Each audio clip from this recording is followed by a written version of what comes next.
하나님의 말씀은 구약성경 사무엘상 23장 13절로 14절 말씀입니다. 구약성경 448쪽 찾으신 줄 알고 제가 공독하겠습니다. 다윗과 그의 사람 600명가량이 일어나 그일라를 떠나서 갈 수 있는 곳으로 갔더니 다윗이 그일라에서 피한 것을 어떤 사람이 사울에게 말하매 사울이 가기를 그치니라. 다윗이 광야의 요새에도 있었고 또 십광야 산골에도 머물렀으므로 사울이 매일 찾되 하나님이 그를 그의 손에 넘기지 아니하시리라. 아멘. 우리가 잘 아는 찬송가 429장의 가사를 보면 이렇게 말합니다. 세상 모든 풍파 너를 흔들어 약한 마음 낙심하게 될 때에. 2절은 세상 근심 너를 누르고 십자가를 등에 지고 나갈 때. 세상을 살아가는 우리에게 세상은 만만하지 않다는 것을 말하고 있습니다. 모든 풍파가 나를 흔들어서 약한 마음으로 들게 하고 낙심하게 만들며 또 세상 근심 걱정이 나를 누르고 십자가를 등에 지고 나가는 것처럼 힘이 드는, 여러분 이런 삶이 되었다면 우리는 어떤 상황입니까? 매우 심각한 상황에 지금 놓여 있다라고 말할 수 있습니다. 무거워서 버거운 이 삶을 지고 나간다는 것, 그리 쉽진 않을 것입니다. 3절은 뭐라고 노래하냐면 세상 권세 너희 앞길 막을 때 등에 진 짐도 힘들고 무거워 죽겠는데 그 앞길마저 막고 있다라고 말하고 있습니다. 이 정도 됐으면 이제 살 마음이 없어졌다라고 생각해 볼 수 있을 것입니다. 그런데 그럼에도 불구하고 우리는 이 세상을 살아가야 합니다. 왜 살아가야 합니까? 받은 복을 세어보아야 하기 때문입니다. 지금까지 우리는 그렇게 살아왔습니다. 세상의 모든 것들이 내 앞을 막 가로막고 있었고 나를 낙심하게 만들었고 나를 짓누르고 무거운 짐으로 정말 짓눌러서 내 앞길을 철저하게 막아왔지만 그럼에도 불구하고 우리는 지금까지 살아왔다는 것입니다. 왜 그렇습니까? 그 가운데서도 하나님이 우리를 인도하시고 지켜주셨다는 것입니다. 그래서 지금 내가 힘들고 어렵고 무겁고 가로막혀 있다 할지라도 여기에서 포기하지 아니하고 좌절하지 아니하고 낙심하지 아니하고 다시 일어나 갈 수 있는 것은 지난번에 그럴 때도 주님이 나를 인도하셨고 그때도 주님이 내게 용기를 주셨고 그때도 주님이 나를 이끌어 주셔서 오늘까지 내가 여기까지 왔구나.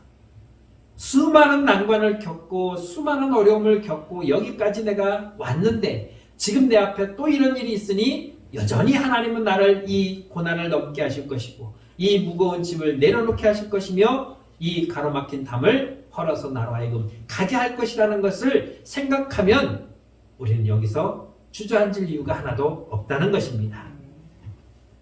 그렇기 때문에 지금 어려움이 있다 해서 낙심하는 것이 아니라 지금 어려움이 왔을 때 우리가 해야 하는 것은 지금까지 내가 받은 복을 상기해 보라는 것입니다. 그 은혜를 되새겨 보라는 것입니다. 그럴 때 우리는 다시 일어날 수가 있게 되는 것입니다. 그래서 이사야 선지자는 이사야서 41장 10절에서 이렇게 말씀합니다. 두려워하지 말라. 내가 너와 함께합니다. 놀라지 말라. 나는 내 하나님이 됩니다. 내가 너를 굳세게 하리라. 참으로 너를 도와주리라. 참으로 나의 의로운 오른손으로 너를 붙들리라고 말씀하고 있는 것입니다. 어떠한 환난과 어려움 속에서도 하나님은 나의 하나님이 되시고 어떠한 고난과 어려움 속에서도 하나님 나를 굳세게 지켜주신다고 말씀하였고 내가 깊은 수렁에 빠질까봐 하나님의 그 의로운 손으로 나를 붙들어 주시겠다고 하시니 무엇이 걱정이겠습니까? 우리는 이 말씀을 기억하면서 이 말씀을 암송하면서 이 말씀을 믿고 지금까지 살아왔음을 우리는 분명히 고백할 수가 있는 것입니다. 그렇기 때문에 지난날에 하나님이 내게 베푸신 은혜를 우리는 되새김으로 말미암아 그래 그때도 그랬지만 여전히 하나님은 나를 지키시고 여전히 하나님은 나를 도우시며 여전히 하나님은 내 손을 그의 오른손으로 붙들고 계시다는 것을 잊지 않으시기를 주의 이름으로 축원합니다. 내가 그 은혜 가운데 살아왔음을 내가 더 잘 알고 있고 오늘 그러기에 본문의 말씀을 통해서 그 은혜를 다시 한번 우리는 함께 나누고자 하는 것입니다. 이 땅에 살아가는 동안 주님과 동행하는 삶, 때로는 주님과 동행하지 못하고 내 마음대로 살았던 때도 있었습니다. 주님 말씀하시는 대로 살아가야 함을 알면서도 우리는 주님의 길을 함께 걸어가지 못한 때도 있었습니다. 하나님이 원하시는 삶이 이런 것인 줄 뻔히 알면서도 우리는 그 삶과 반대의 삶을 살게 됐습니다. 그럼에도 불구하고 우리는 주님이 원하는 삶을 한번 살아보겠다고 여전히 우리는 움직이고 있는 것입니다. 그래서 오늘 설교 본문의 제목은 선택받은 자의 삶입니다. 우리는 하나님의 선택을 받은 자입니다. 하나님이 우리를 선택하셨기 때문에 우리는 그 하나님의 선택된 자로서 하나님이 원하시는 삶을 살아보자는 것입니다. 오늘 사무엘상에 나타나는 두 사람의 모습을 통해서 우리는 어떤 삶을 살아야 되는가, 그들은 어떤 삶을 살았는가를 살펴보는 것입니다. 먼저 사울과 다윗을 살펴볼 수 있습니다. 사울은 이스라엘 왕이었습니다. 궁정에 살고 있었고 많은 신하들을 거느리고 있으며 세상에서 가장 좋은 것을 먹고 좋은 옷을 입으며 좋은 것을 즐기며 살았습니다. 모든 이스라엘의 권력을 혼자 손에 다 쥐고 있었고 그의 말은 곧 법이요. 그래서 그 말을 거역하는 자는 처벌을 받을 수밖에 없는 그런 사람이었습니다. 하지만 다윗은 어떤 사람입니까? 하나님께로부터 사무엘 선지자를 통해 머리에 기름 부어 다음 왕으로 선택되었지만 아직은 왕이 아니라는 것입니다. 세상은 아직 다윗을 왕이라고 인정하지 않고 있습니다. 왕은커녕 잠시도 두 발 뻗고 쉴 수 있는 그런 거처조차도 없는 도망자의 신세를 살아가고 있습니다. 그래서 아둘람 불로도 도망갔고 심지어 그 전에는 블레셋 가드에 가서 살기도 했습니다. 그렇게 숨어 다니고 도망 다닐 수밖에 없는 그 다윗의 삶. 사울은 이스라엘의 12지파를 거느리며 왕으로 살고 있었지만 다윗은 겨우 그를 따르는 자 600여 명 데리고 아둘람굴에서 공동체 삶을 살아가고 있는 도망자, 피신자의 삶이었다는 것입니다. 분명히 겉으로 드러난 것을 보면 우리는 사울이 좋은 사람이고 다윗은 지지리도 복이 없는 그런 사람이다 라고 말할 수 있을 것입니다. 그런데 하나님은 누구를 선택하셨습니까? 다윗을 선택하셨습니다. 그래서 우리가 객관적으로 볼 때는 다윗이 좋냐 사울이 좋냐라고 물어본다면 다윗은 도망 다녀야 되는 괴로운 인생이지만 사울은 모든 것을 가지고 평안히 살아갈 수 있는 사람이니까 우리의 눈으로 보기에는 사울이 훨씬 더 좋은 것이다 라고 말할 수 있지만 꼭 그렇지는 않는 것입니다. 비록 다윗은 도망 다녀야 하는 신세지만 하나님은 다윗을 선택하셨고 그 가운데서 하나님이 그에게 함께 하시고 있다는 것을 볼 수 있습니다. 어떻습니까? 고생의 삶을 살아가고 있지만 왕궁에서 편안히 잘 먹고 잘 살 수 있을 거라고 생각하고 있지만 사울은 악신에 사로잡혀서 날마다 괴로운 인생을 살아야 하는 그런 인생이었다면 다윗은 비록 도망다니는 인생이었지만 하나님이 그를 돕고 있다는 삶을 우리가 살펴볼 수 있습니다.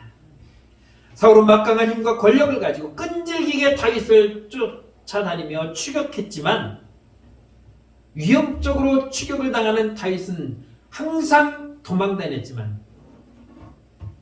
세상은 그 둘을 보면 야 다윗은 이제 얼마 있어서 죽겠다.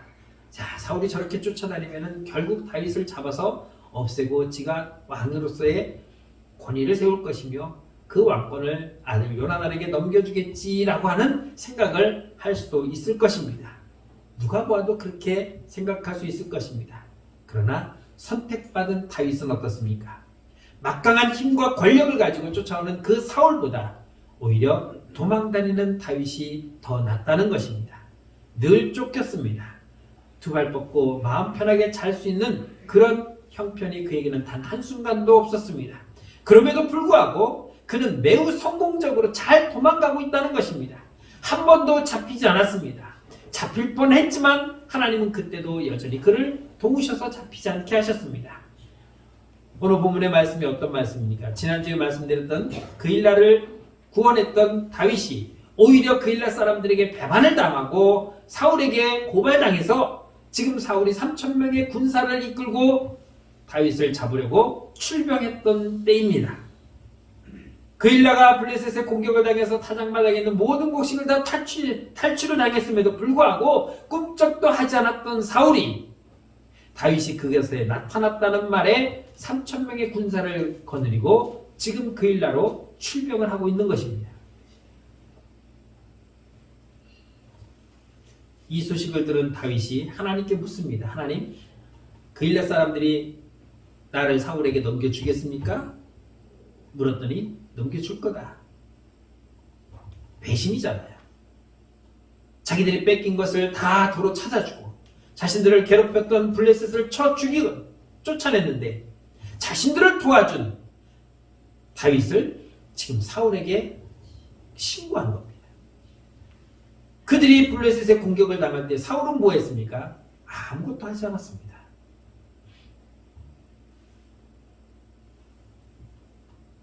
인간적으로 보면 열받죠. 기껏 도와줬더니 이것들이 나를 신고해? 야, 다 챙겨. 이것도 도와줄 필요 없어. 우리 괜히 왔어. 이런 것들은 죽어도 싸. 그리고 다 쓸어서 갈 수도 있었을 것입니다. 그런데 그렇게 하지 않았습니다. 13절 말씀 보면 이렇게 말합니다. 다윗과 그의 사람 600명가량이 일어나 그일라를 떠나서 갈 수 있는 곳으로 갔다라고 말하고 있습니다. 빼앗아 간 것이 아니라 그냥 자신들만 떠났습니다. 어디로 갔습니까? 갈 수 있는 곳. 갈 수 있는 곳이 어디입니까? 숨겨놓은 아지트가 있습니까? 그일라의 사람들이 알지 못하는 어디 아둘람굴에 또 다른 동굴이 있었습니까? 갈 수 있는 곳이라면 어떤 곳이냐면 내가 피할 수 있는 곳이라면 어디든 갔다는 것입니다. 때로는 동굴 속으로 들어가고 때로는 산 속으로도 들어가고 때로는 광야로 들어가고 때로는 알지 못하는 그저 일단 피하고 보자 하고 앞으로 달려간 그곳이 어디든 사울만 피할 수 있는 곳이면 어디든지 갈 수 있는 곳이었습니다. 마치 군사작전을 펼치듯이 지도를 펼쳐놓고 야 이번에는 이쪽으로 피하고 다음에 오면 이쪽으로 피하고 그 다음에 이쪽으로 우리 이렇게 다음 곳을 항상 해서 우리가 하려고 흩어지더라도 여기서 모이는 걸로 하자. 이렇게 작전을 짜놓고 지금 움직이는 것이 아니라는 거죠. 누군가가 사울이 온다라고 외치면 그 즉시 일어나서 무조건 달려야 하는 그런 형편이었습니다. 그곳이 강이든 들이든 산이든 불이든 심지어는 블레셋이든 그러나 알지 못하고 가는 그곳이 그들에게는 보호받는 장소였다는 것입니다. 갈 만한 곳은 없었는데 갈 곳은 많았습니다. 쫓기긴 했지만 잡히지는 않았습니다. 그런데 사울은 어떻습니까? 날마다 군사를 이끌고 말을 타고 쫓았지만 한 번도 다윗을 잡지 못했습니다. 심지어는 다윗에게 목숨을 잃을 뻔한 두 번의 결정적인 기회가 왔음에도 불구하고 다윗은 사울을 죽이지 않았고 그 상황을 맞이했던 사울은 오히려 다윗아 내가 미안하다 하고 용서하며 구하며 그를 축복하며 되돌아갔던 사건도 있었습니다. 왜 이렇게 다윗은 잘 도망다녔을까요? 이유는 한 가지입니다. 14절에 보니까 하나님이 그를 그의 손에 넘기지 아니하시니라고 말했습니다. 하나님께서 다윗을 사울의 손에 넘기지 않았기 때문에 다윗은 잡히지 않았던 것이고 사울이 신고를 받고 출병할 때 7절에서 뭐라고 말했습니까? 사울은 하나님이 다윗을 내 손에 붙였다라고 지 혼자 말했습니다. 내 손에 하나님이 다윗을 붙였다라고 착각한 사울은 결국 다윗을 잡지 못했지만 하나님이 다윗을 사울의 손에 붙이지 않았다라고 말씀하시는 이 다윗은 사울에게 한 번도 위협적으로 잡혀본 적이 없었고 쫓기는 적이 없었다는 것입니다. 어디에서 나타났다고 사울이 신고받으면은 오면은 벌써 다윗은 흔적 없이 사라져버렸습니다. 이게 무엇입니까? 하나님이 다윗을 선택했기 때문입니다. 하나님이 그를 도우셨기 때문입니다. 그를 환난에서 건져주시고 지켜주시고 보호하셨습니다. 그래서 다윗은 늘 하나님은 나의 산성이시요 나의 요새이시요 나의 반석이라고 그렇게 고백할 수 있었던 것은 여호와가 나의 목자가 되어서 내가 그를 따라감으로 말미암아 나는 부족함이 없고 나는 늘 푸른 풀밭에서 풀을 먹으며 시내가에서 물을 먹는 양처럼 나는 목자의 보호를 받고 있다고 노래할 수 있었던 것이 바로 선택받은 다윗의 모습이었습니다. 환난이었습니다. 고난이었습니다.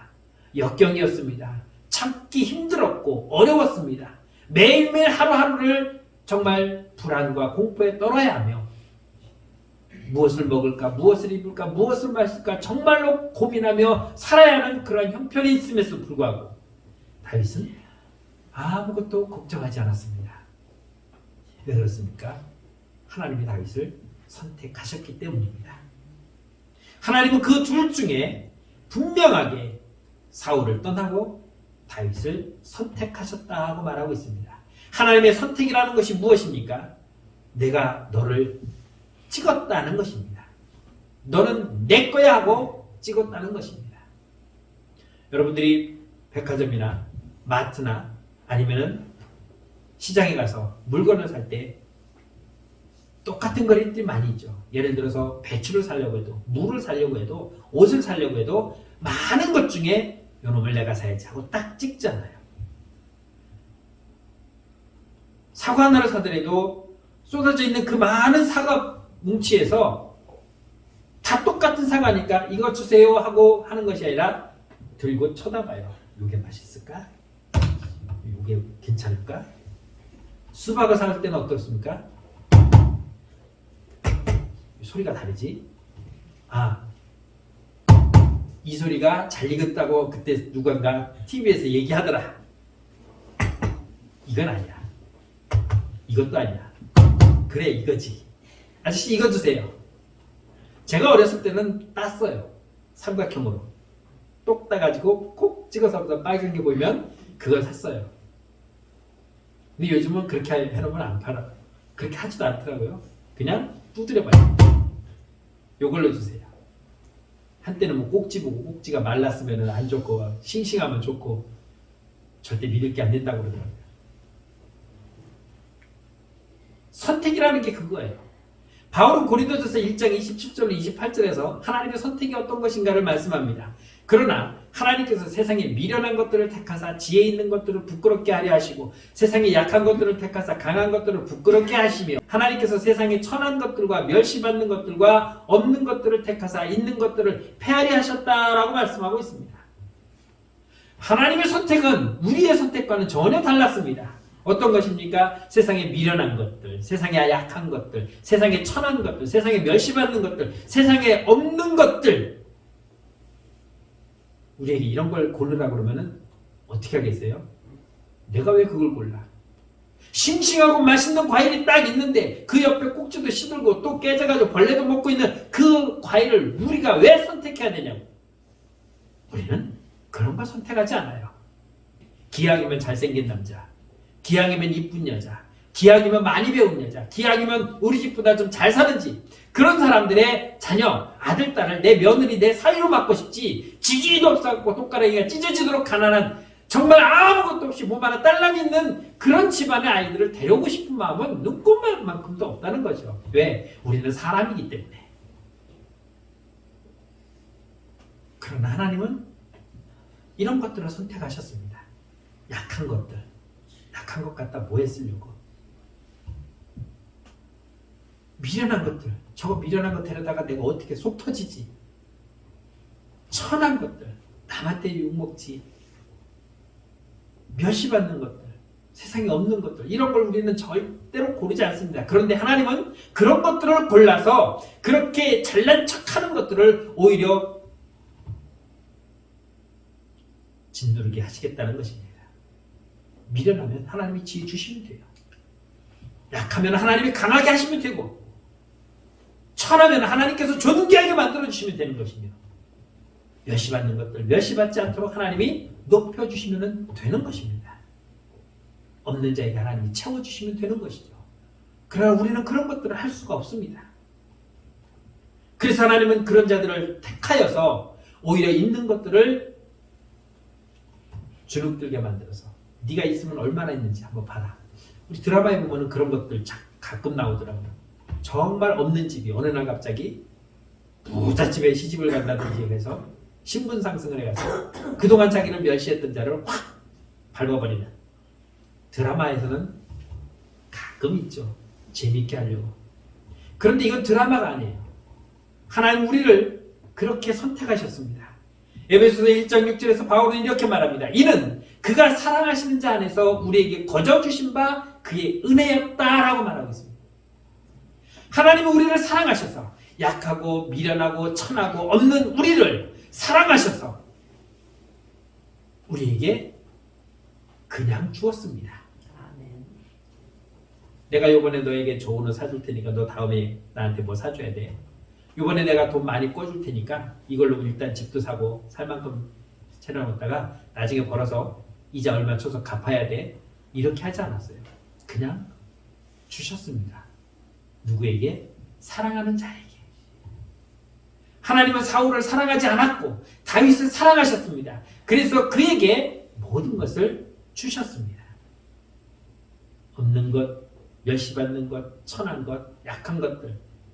거기에 무슨 자격이 있겠습니까? 너는 미련해서 안 되고, 너는 없어서 안 되고, 너는 천해서 안 되고, 너는 이래서 안 되고, 이래서 안 돼. 세상은 모든 기준을 만들어 놓고 그 기준에 미달되면은 선택하지 않습니다. 그런데 하나님은 아무도 선택하지 않는 우리들을 내가 무슨 공로가 있습니까? 내가 무슨 하나님이 원하시는 자격에 맞게 살아왔습니까? 그렇지 않음에도 불구하고 하나님은 그냥 우리를 사랑하셔서 거저 주셨다고 말씀하고 있는 것이에요. 거저 받았으니 자랑할 수가 없는 거죠. 이번에 나 이거 새로 받았는데 이거 되게 좋아. 얼마나 좋은지 알아? 빨간 불도 나와. 이렇게 이것도 지금 누르면 막 왔다 갔다 해. 저희 가가지고 막 키 누르고 그렇게 안 해도 돼. 이거 무선이야. 선도 없어. 얼마나 좋은지 몰라. 저 뒤에 가서 해도 되고 여기서 해도 되고 얼마나 좋은지 몰라. 얼마 줬는데 이거 다 선물 받았어. 내가 돈 주고 산 거 아니에요. 내가 뭘 잘해서 받은 것도 아니에요. 그냥 너 이거 써. 주셨어요. 그러게 우리는 하나님 앞에 겸손해질 수밖에 없는 것이고, 그래서 우리는 하나님 앞에 낮아질 수밖에 없는 것이고, 그래서 우리는 하나님을 경외하며 경배하며 섬길 수밖에 없는 하나님의 백성들입니다. 이렇게 거저받았는데 고개 빠빠지더라고. 하나님 주셔서 감사해요. 얘네 잊지 않을게요. 하는 것이 아니라 하나님이 주신 것에 너무 감사해요. 차마 머리도 들 수 없을 만큼 우리는 겸손해질 수밖에 없는 것입니다. 다윗은 이런 하나님의 은혜를 알았기에 그는 아둘람 공동체 사람들과 함께 하나님을 경외하는 일에 더욱더 힘썼습니다.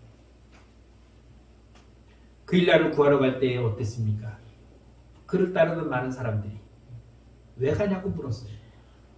우리가 그 일날 사람들을 구하러 가면 우리의 위치가 노출되고 그렇게 되면 사울이 우리를 잡으러 올 텐데 우리가 그러면 붙잡혀서 다 죽을 수 있는데 왜 우리가 그 일날을 구하러 가야 되냐라고 반문하며 반대했던 사람들 앞에서 하나님이 가라 하니까 다윗이 순종하며 그 일나로 달려갔던 것입니다. 왜 달려갈 수밖에 없었습니까? 거저 받았기 때문에. 지금까지 하나님이 나를 지켜주셨고 이 공동체를 보호하시며 인도해 주셨는데 하나님 말씀에 불순종한다는 건 있을 수가 없는 것이죠. 그래서 순종하는 것입니다. 비록 내가 가진 것 없고 비록 내가 건강도 없고 아는 것도 없다 할지라도 하나님께서 하라면 하는 거예요. 다윗이 사울을 능가할 만한 그런 군사력이 있었습니까? 아니에요. 겨우 600여 명이에요. 그런데 오늘 사울은 얼마큼 데리고 왔습니까? 3,000명을 이끌고 나오는데 그들과 싸워서 이길 방법이 없어요. 그들은 정예 군사들입니다. 그러나 다윗과 함께한 사람들은 그냥 혈기만 있는 사람들이에요. 무기도 변변찮아요. 그러나 하나님 말씀이 계셨기 때문에 하나님이 그들을 사용하셔서 도와주시기로 이미 선택받은 자들이기 때문에 다윗은 그 일나로 갈 수가 있었던 것입니다. 단지 내 생각과 내 판단으로는 옳지 않다고 느껴질 수 있지만 하나님이 말씀하셨기에 그 말씀에 순종하는 것뿐입니다. 그래서 갔고 그리고 도왔습니다. 그런데 사울왕이 쫓아온다니까 도망가야죠. 그 도망갈 곳이 어디입니까? 가는 곳. 그냥 그들이 가는 곳이면 그곳이 피할 곳이에요. 그렇게 어디로 가야 할지 모르고 무조건 달려가는 그곳으로 하나님은 그곳을 다윗에게 내어주셨고 그곳으로 피신시켰으며 그곳으로 사울왕이 쫓아오지 못하도록 보호하신 것을 믿으시기 바랍니다.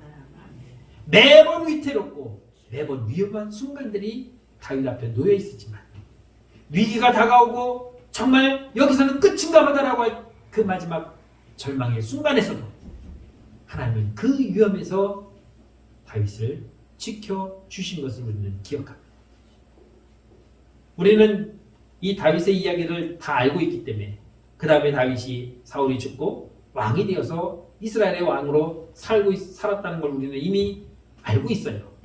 그러나 지금 그 순간에 당해 있던 다윗은 내가 오늘 여기서 피하면은 얼마 있다가 또 하나님이 이제 사울을 죽일 것이고 그러게 되면 나는 또 왕이 되어서 이 나라를 다스릴 것이다 라고 하는 그런 생각을 할 수 있는 상황이 아니었어요. 그냥 머리에 기름만 부었지만 때로는 그런 생각도 했을 것 같아요. 왜 하나님 나에게 쓸데없이 머리에 기름 부어갖고 맨날 사울에게 이렇게 쫓기면 도망다녀야 되는가. 인간으로서 원망 한 번 안 해봤겠습니까? 그러나 하나님이 하셨기에 순종하는 것입니다. 오늘 찬송가를 다시 한번 보겠습니다.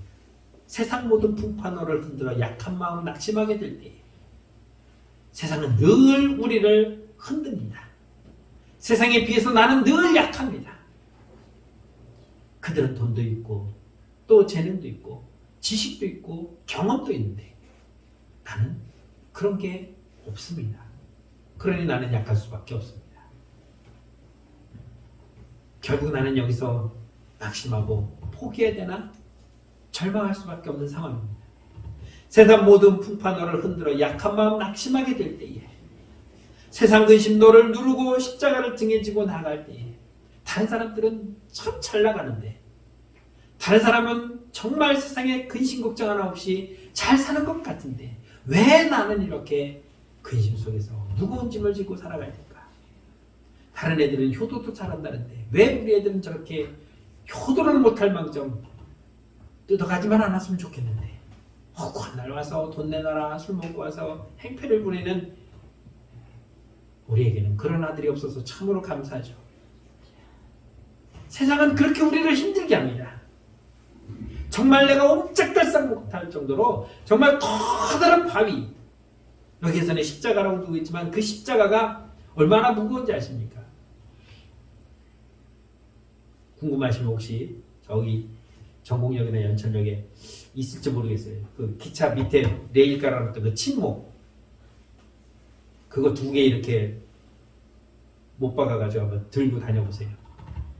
그거보다 훨씬 무거울 겁니다. 그런 걸 내 어깨에 짊어지고 정말 한 걸음 한 걸음 걷는 게 지옥 같은 그런 삶을 살아가는 그런 삶을 살아갈 수밖에 없는 곳이 바로 이 세상입니다. 그럼에도 불구하고 우리가 그런 짐을 짓고 나아갈 수 있는 것은 조금만 가면 주님이 나를 그 무거운 짐을 내려놓게 하실 것이고 한 발짝만 더 가면 그래 여기까지 오느라고 수고했다. 이제부터는 내가 도와줄게 하고 내 손을 붙잡고 평안히 나를 이끌 것을 알기 때문에 우리는 살아가고 있는 것입니다. 근심과 걱정이 우리 앞에 수없이 또 올 것입니다. 어떤 환난이 올지 우리는 모릅니다. 안 올 거라고 확신할 수 없습니다. 제발 그 정도는 안 왔으면 좋겠는데 제발 이제 내 나이 몇인데 또 그런 어려움이 오진 않겠지. 우리는 그렇게 생각하지만 그것은 알 수 없는 것입니다. 3절 찬양에 이렇게 말합니다. 세상 권세 너의 앞길 막을 때. 우리가 무슨 뭐 정치적으로 살아갑니까? 그렇지는 않잖아요. 그런데 세상 권세가 우리 앞길을 막는다고 합니다. 주만 믿고 낙심하지 말아라. 천사들이 너를 보호하리니 염려 없이 앞만 보고 나가라. 그러면서 후렴에는 이렇게 말합니다. 받은 복을 세워보아라. 크신 복을 내가 알리라. 받은 복을 세워보아라. 주의 크신 복을 내가 알리라. 복을 세워보지 않으면 몰라요. 왜 내 앞에 이런 낙심, 이런 어려움이, 왜 내 앞에 이런 고통이, 왜 나에게 이런 십자가 같은 무거운 짐이 또 왔는가라고 불평하지. 그것을 감사하게 느끼지 아니하고, 아 그래 이런 게 왔네 또, 그러나 나는 괜찮아. 또 하나님이 나를 일으켜줄 거니까 라고 하는 이 생각이 지금까지 받아왔던 복을 세워보지 않으면, 기억하지 않으면 알 수가 없다는 거죠. 우리가 다시 일어날 수 있는 힘은 내게 정말 그 힘이 있어서 일어나는 것이 아니라 주님이 그때 나를 일으켜 주셨던 걸 기억하기에 일어나는 겁니다. 아멘. 그때도 나를 일으켜 주셨으니 이번에도 내게 힘을 주시겠지 하고 으드득 하고 일어나는 거죠. 우리는 그러기에 늘 주님의 은혜를 기억하며 살아가야 합니다.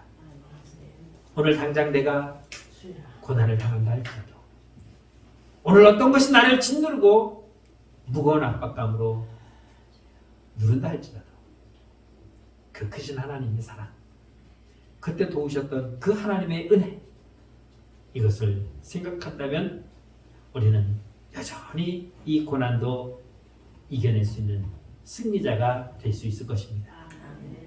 두려워하지 말아라. 놀라지 말라. 내가 너와 함께함이라. 나는 내 하나님이 됩니다. 하나님은 사울의 하나님이 아니라 다윗의 하나님이었습니다. 하나님은 믿지 않는 자들의 하나님이 아니라 하나님의 선택받은 나의 하나님이 되신 것을 믿으시기 바랍니다. 그러기 오늘도 주의 손에 이끌려 승리하며 살아가는 저와 여러분들의 삶이 되시기를 주의 이름으로 축원합니다. 기도하겠습니다. 참 좋으신 하나님, 은혜를 감사합니다.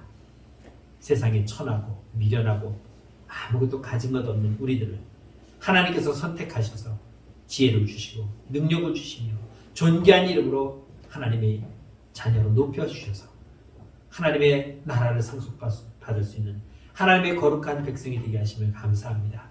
때로는 힘들고 어렵고 환난과 고난 속에서 정말 앞을 분간할 수 없을 만큼 어려운 환경에 처해 있었지만 십자가의 무거운 짐이 내 어깨에 짓누르는 것 같은, 그리고 우리를 가로막는 험난한 담들이, 바위들이 앞에 있었지만 그럼에도 불구하고 우리를 그 모든 환난에서 건지시고 보호하시며 오늘 여기까지 인도하신 하나님의 은혜를 기억하기에, 그동안 받은 하나님의 은혜와 사랑을, 그 복을 세워보았기에 하나님은 여전히 나와 함께 하실 것을 믿기에 오늘도 일어서고자 합니다. 하나님, 오늘도 우리의 손을 붙들어 주시고 우리가 주님의 손에 이끌려 오늘도 주님과 함께 동행하며 승리하는 선택받은 자의 삶을 살아가게 하여 주옵소서. 예수님의 이름으로 감사하며 기도드렸습니다. 아멘.